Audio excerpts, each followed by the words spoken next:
very good day to you and welcome to this week's edition of our weekly news roundup on Africa Today News New York. My name is Favor Aham, and these are the top stories that made talking points for us in the week that just ended.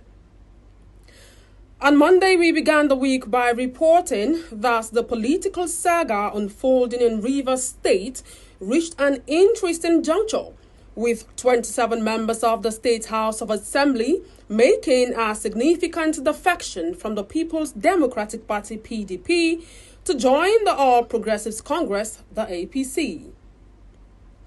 On the same day, we brought you the reports that the World Health Organization (WHO) came out to announce that no fewer than 25 cases of fresh coronavirus disease, COVID-19 infections, were discovered in Benue State, while advising people to take advantage of the availability of vaccines to protect themselves because the virus was still prevalent. Still on Monday, we informed you that Super Eagles and Napoli striker Victor Osimhen, as well as Super Falcons forward Asisa Toshoala, were big winners at the 2023 CAF Awards as they swept the Men and Women's Player of the Year Awards for Nigeria at the Palais du Congrès in Marrakech, Morocco. On Tuesday, we told you that the military junta in Niger Republic officially rejected an offer that was to see them release the country's deposed president in exchange for sanctions being lifted. It will be recalled that the country's erstwhile leader, Mohamed Bazoum, was placed under house arrest in late July, and since then, it has repeatedly demanded his release. On the same day, we told you that the presidential candidate of the Labour Party in the 2023 general elections, Peter Obi, visited Kaduna to offer condolences to the victims of the accidental bomb explosion in Tudunbiri, Igabi local government area.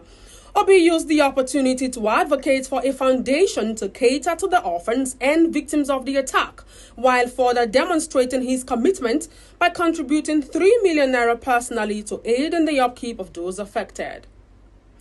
On Wednesday, we told you that federal universities, polytechnics, and colleges of education in Nigeria have been taken off from the controversial Integrated Personnel Payment System (IPPIS). It will be recalled that the federal government had introduced the IPPIS in 2006 as one of its reform initiatives for the effective storage of personal records, saying the move would improve transparency and accountability. On the same day, we told you that Sierra Leone court ordered the arrest of Samura Kamara, the opposition leader and runner-up in last June's presidential election, on charges of corruption. Kamara was in the role of finance minister under then-president Ernest Bai Koroma at the time of the alleged offense. Still on Wednesday, we told you that Afrobeat sensation Adedamola Adefolahan, popularly known as Fireboy DML, came out to assert that Afrobeat needs homegrown structures to sustain its global success. The singer decried the lack of infrastructure in the country, questioning when international fans would be able to experience live performances in Nigeria.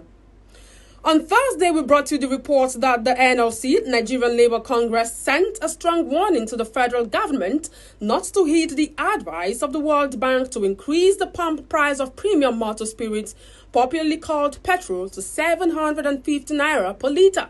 This, it said, will be disastrous.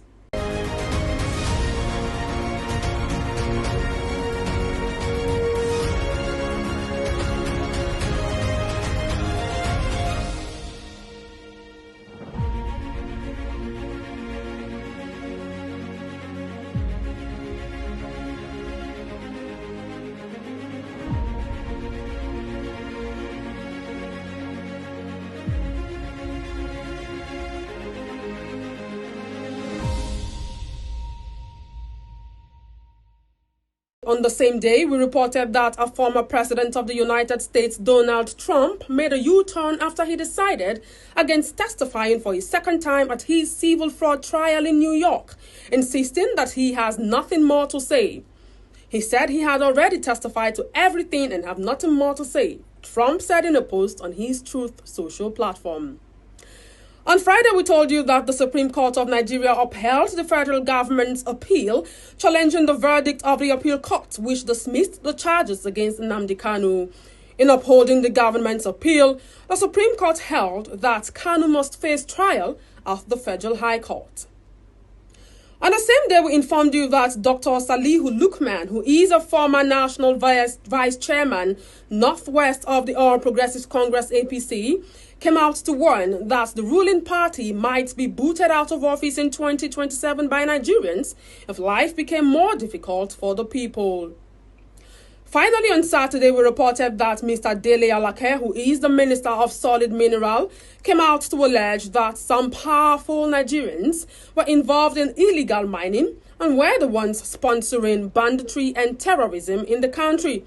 Alake also alleged that foreigners also engage in illegal mining in the country.